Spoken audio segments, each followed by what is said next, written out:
Hi everybody. Yes, for many, you already know me. For others who don't, my name is Stuart Schlossman. I'm president of MS Views and News and Stu's Views and MS News. We provide informational education for everybody affected by multiple sclerosis. We do this by means of the internet, like you're watching here, or via our blog, website, Facebook pages, Twitter pages, LinkedIn, and also for those in Florida, we do live seminars. So the reason for this message today is there are many that ask why they have MS. And I found an interesting video from the National MS Society, which I'll share with you in a few minutes. But first, though, I wanted to also say, why do we have MS? Why do I have MS? For me, it's given me new direction, okay? I mean, I speak many times, I speak at different meetings, and my sign-off all the time is that I was once an arrogant, abrasive, obnoxious salesman. And these days, I can just say I'm an arrogant, abrasive, obnoxious humanitarian. Okay, but going further from there, I mean, that's pretty much of a joke already at this point in time. Going further from there, though, there are many factors as to why we have MS. I mean, what are the causes? I mean, for many, there's talk of mononucleosis or the Epstein-Barr virus. Yes, I had that. Drug usage. There are many that are told that they got MS because they used drugs in their life. Well, I mean, that can affect a lot of people, and yes, there's a lot of people that use drugs that don't have MS, so what's the deal there? Smoking. Was it you yourself that caused you to get MS? Maybe you were smoking, maybe you weren't, maybe it was your parents who were smoking. Who knows again?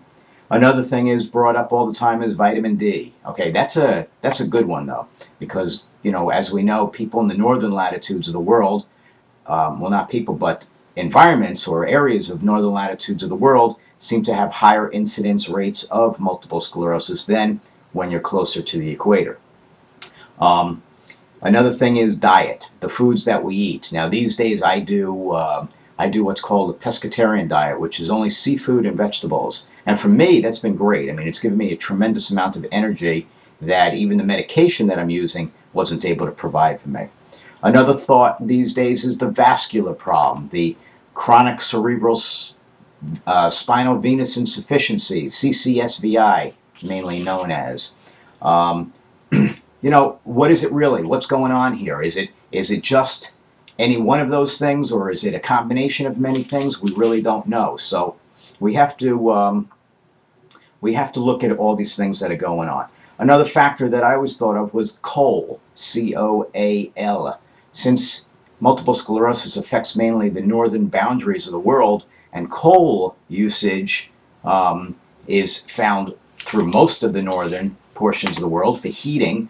I mean, yes, that goes back to prior to 1900 when multiple sclerosis was first even, when it became a name. So, again, what is it? What really is the cause of all this?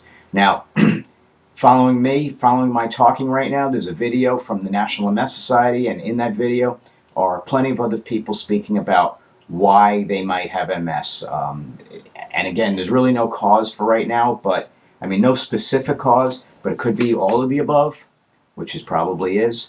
And so I hope you watch the rest of this message, this podcast, and see the video, and then share your comments with us after you watch it. You'll either see it on Facebook or on YouTube or my blog or somewhere. So we hope that you leave comments too after you hear this entire segment. Okay? Thank you very much, and until our next podcast, I thank you for listening. Have a great day. Bye-bye.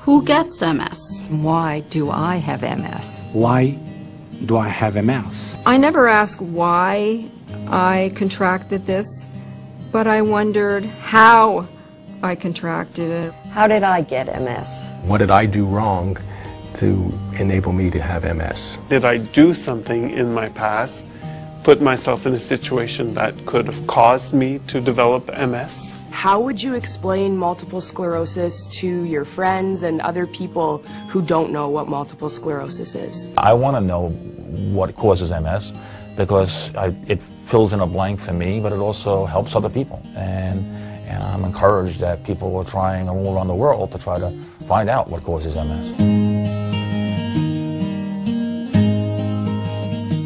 Multiple sclerosis is an inflammatory disease of the central nervous system. The central nervous system including the brain, the spinal cord, and the optic nerves. It doesn't affect other organs.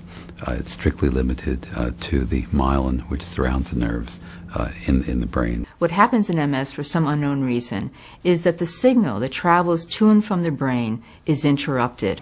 The result is neurological symptoms and disability. Well, multiple sclerosis is the most common chronic inflammatory disorder of the central nervous system. Since the inflammation can occur virtually anywhere within the central nervous system, there's a wide range of symptoms that patients experience that include decreased vision in an eye, double vision, numbness, tingling, weakness, vertigo. For those people whose disease begins in their teens or 20s or 30s, it tends to take a pattern that we call relapsing remitting, where patients have worsenings, which we call attacks or relapses, followed by improvements in how they feel, which are called remissions.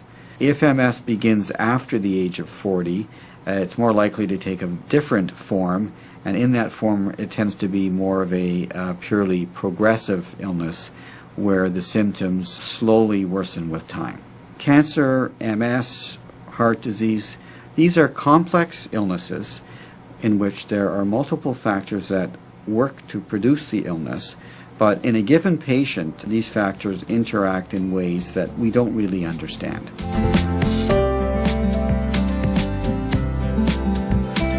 We believe that there are several risk factors that may trigger the disease and cause the inflammation, but we don't completely understand what causes MS. There are obviously many studies out there and people are looking at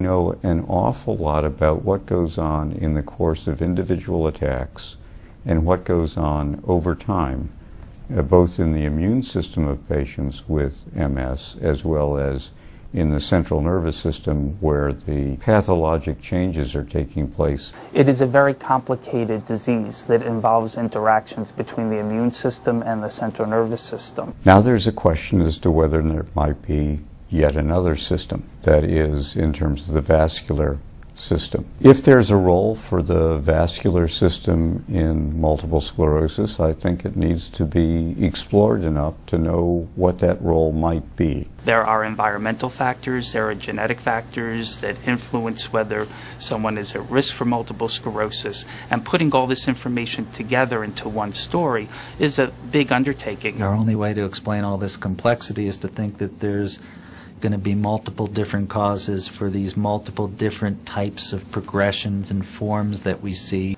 In the past, researchers have thought that multiple sclerosis was caused by a very similar process from one individual to another, and that notion is being revised and is going to lead, I believe, to great advances in the future.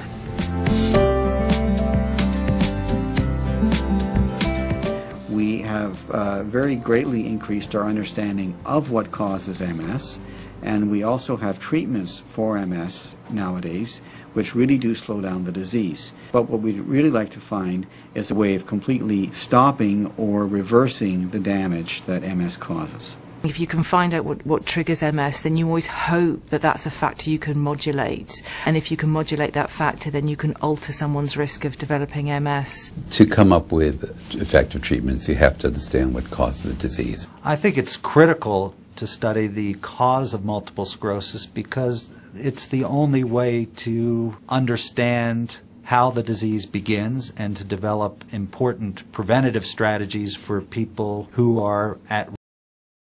Once we'll be able to figure out how to cure the disease. What is it about my immune system? Is it my immune system? Do I have some sort of underlying condition that made me susceptible to MS? I've heard something about a vascular theory. I've wondered for a long time if there's any correlation between MS and the fact that I have never had chickenpox or measles or mumps. If MS is an autoimmune disease, why look for other causes?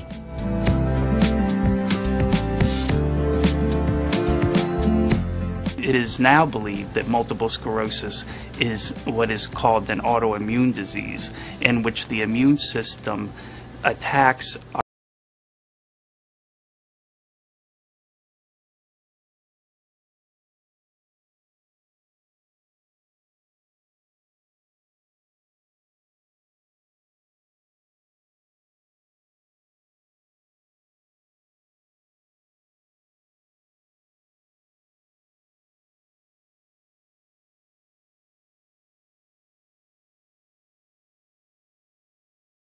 cells traffic into the central nervous system from the bloodstream. And those lines of research are useful in developing new drugs because you could target the inflammation at different stages, perhaps prevent it from occurring in the first place, or prevent the cells from releasing the toxic factors, neutralizing the toxic factors or inactivating them, and preventing the inflammatory cells from entering the central nervous system. Multiple sclerosis is believed to be caused by an autoimmune disease. However, that doesn't mean that the autoimmune disease occurs in isolation from other events. The autoimmune response could be triggered by environmental factors. What is the predisposition of people from certain parts of the world to get MS? I grew up in Africa, in Morocco. It's a hot country, you know. There is a lot of vitamin D. Does vitamin D levels have anything to do with MS? I wasn't a particularly great eater when I was a kid. I didn't eat a lot of fruits and vegetables, so I wondered about whether that was a factor. Does diet really play a part? Could smoking have given me MS? How do you pinpoint something like this? Is it one action, or is it a series of events? Is it a perfect storm of events?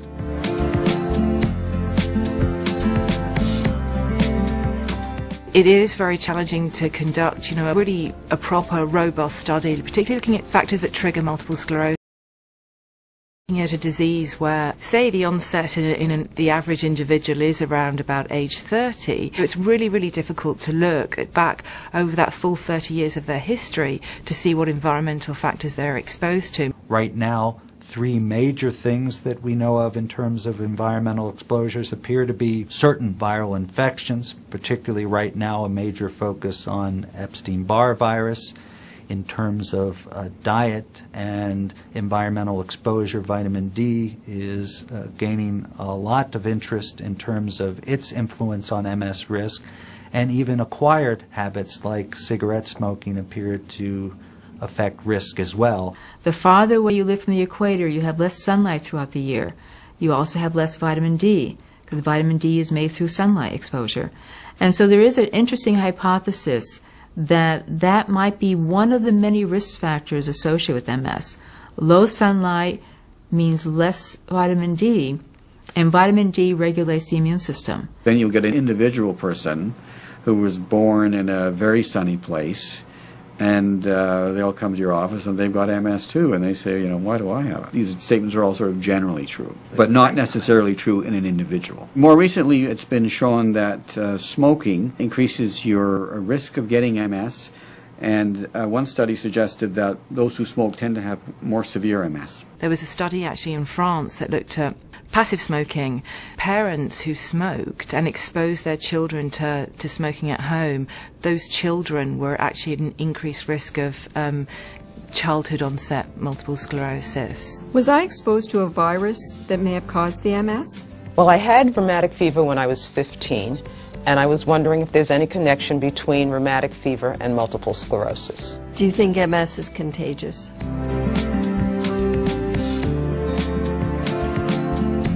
There are 2 possibilities for how exposure to an infectious agent might be causative in MS. The first possibility is that the infection takes root and it's chronic in the nervous system, such as measles virus in the nervous system that can destroy both the white matter and even the gray matter parts of the brain. The second possibility is that a virus could take root and lay dormant in the immune system. Those types of viruses take in an initial infection and then lie dormant in the nervous system where they can reactivate sporadically. And that sporadic reactivation with the body's immune response could be these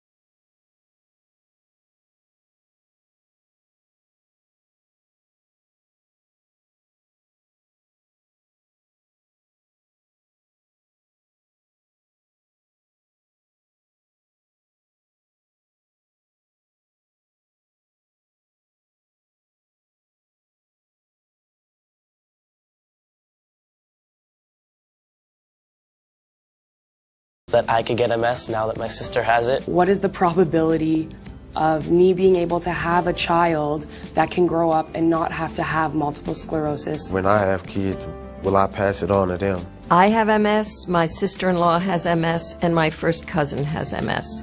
We're the only three in the family. Could there be a connection? My family is Swedish. Is this why I have MS?